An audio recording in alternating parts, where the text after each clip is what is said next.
Hello and welcome back. Today we've got another £200 worth of 10p's. We're punching through looking for these sneaky little alphabet 10p's. We have got bag bags, so that might be beneficial to the cause. We really want some 2019 ones. We've never failed a book, but we do have A, C, D, E, F, G, H, I, J, K, L and M, N, O, R, T, U, V and X. So still 7 to go, but the 2019s are so hard to find. There were so few of them minted and circulated.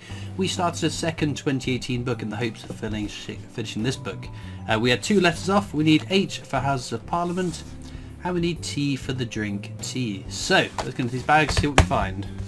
Okay then, so whilst the hunt is ongoing, we're going to be going through some comments left on my videos over the last few weeks. Whilst this video goes up, bizarrely, the coronation strike on the day event will be done. Well, we'll be six hours away from being done, but I'll be done. I'm probably back having a couple of sodas with my good friends, CoinTubers and subscribers. It's quite bizarre. So I'll have been down on the Friday for the Hogwarts and the strike on the day on the Saturday. Sunday I'm still going then on 1:30 I think I'm booked on for, and then Monday at midday. So if you want to come along and say hi, still plenty of time to come along and do that. So I'm looking forward to seeing how many people I get to say hi to whilst I'm down there. I'm hoping it's going to be a really busy day of meeting lots of subscribers, viewers and other people that make videos. So anyway, I'll probably have a Raw Mint blog out next week going through the excitement of that tour day.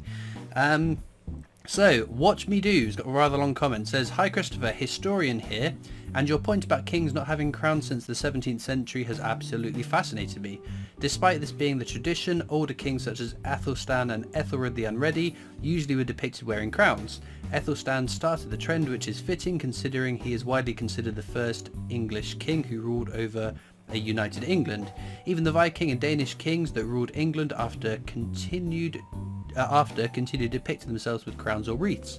It's also interesting to note that the crown Charles is wearing is the Tudor crown, which was actually destroyed after it's broken up and sold for profit after the Civil War. It's interesting that they've kept so many traditions for this particular coin design. Your channel is always sending me down new learning rabbit holes. Thank you." Well, thank you for that. I do quite like these sort of history deep dives into coins, and I try to do them as much as I can over on the Britannia Coin Company. And yes, one of the big draws to this coin is it's the first time in such a long time a king has been portrayed on coins wearing a crown. The queens have been pictured wearing crowns on our coins before, but well, some kings have been pictured wearing crowns, but for coins in the wider British Empire and other territories, crown dependencies, things like that, but not on UK coins. So that is rather exciting. Before we get to the next question, I just remembered something else that I think is worth pointing out. So the Royal Mint on May the 4th, official Star Wars Day, announced that we are getting Star Wars coins, 4 Star Wars 50p's. And yes, I am dutifully aware of that, being a clash of 2 of the biggest parts of my life, coins and Star Wars. It is rather exciting. I have a bit of trepidation with it because I worry that the Royal Mint has always minted quintessentially British things onto our coins, with the exception of maybe like Gandhi, which was a bit of a step away, although it's part of our history, isn't it, really? And the historic city views. So we had London to begin with, then Rome, which had nothing to do with the UK as far as I can tell. So it's quite interesting. It seems like the door is open to a more international themes, but I hope it doesn't get too wide that a whole bunch of tat and nonsense makes its way through. What I'm really hoping for on these Star Wars coins, the best thing for me would be that these Star Wars coins are going to be a celebration of the British contributions to Star Wars. So whether that is filming locations, filming the studios, the actors, maybe we've got English actors, English villains across the franchise. Don't get me wrong, I would still be excited if we get a Darth Vader, Luke Skywalker, Han Solo, Princess Leia 50p coin. That would be pretty cool, but where do you then draw the line? Are we just going to end up with an over mintage of things that aren't British? I'm not quite sure. So I am hoping that it's a positive. To be fair, because they're Star Wars, I don't really mind. I will buy them regardless. But it's then when it starts to leak out into other things that maybe I'm not particularly interested in, that's when it will sort of start concerning me. But I am positive. I think they're going to be great. So anyway, yes, you can stop messaging me telling me that they're coming out, because I am very much aware. Dumble Dave says, lol, that was a fantastic prank. I have a feeling that you will start getting more of those in the future. So yes, Simon from Australia, Upside Down Land, very kindly has been sending me coins from the year 2000 towards my world record, and in the latest one I opened up, there were some butterflies, and they were attached, they had some sort of elastic band motoring them, so that when you let them go, they spun out of control and went nuts, which scared the life out of me, I must admit. But yes, a harmless prank like that I'm more than happy to show. If people start sending me horrible things and glitter bombs and things like that, obviously they won't make the cut into future videos, so don't get any bright ideas. I've had plenty of prank sent to my PO box that hasn't made the cut, so that won't be happening. But I thought that one was fairly harmless, so it was good fun. Right, Pamela Rock says, I've just started watching. What does restrike mean, please? So that's on a 50p coin hunt. So as I would have said in the video, back in 2019, to celebrate 50 years of the 50p, they took a whole bunch of older designs and restruck them in 2019. So they will be dated 2019 on the obverse or head side of the coin. It's only a handful of the coins, it's not all of the designs previously. There's some military and British culture ones, and that's what I mean when I say I'm looking for a restrike, because those coins weren't put into circulation. So if someone buys a set, probably the culture set, to sell that Kew Gardens separately, because the 2019 dated Kew Gardens, the restrike, still is crazy money for that, probably because it's Kew Gardens. It's a great album filler if you can't get your hands or afford an original 2009 one immediately. So potentially the rest of them could have been opened up in circulation, however it happens. So if one of them has found their way into circulation, which I know they can because a couple of people I know have found them, that's what I would love to find, because they are NIFCs, coins not intended for circulation, and that's what a restrike coin is. King Kong 0581 says, £500 my posterior. It's not that word in the comments. I've been saving them for years, and 50 pences. So that's probably in response to the videos are titled something unique about that video, something about the hunt, and then £500 £2 coin hunt, number whatever of book whatever, and similar on the 50p's it's £250 50p coin hunt, number whatever of book whatever. So this is someone that obviously can't read titles, that should have taken a moment longer to have a look at that before leaving a stupid comment, because it is a revealed you to be a stupid person, I'm afraid. The figure in the title of the video is the amount that I've hunted through. In fact, I put prices up for all the coins that are over face value in the 50p and £2 coin hunts, and I've never put a coin up for 500 with a value of £500 because I'm not silly. Unlike yourself.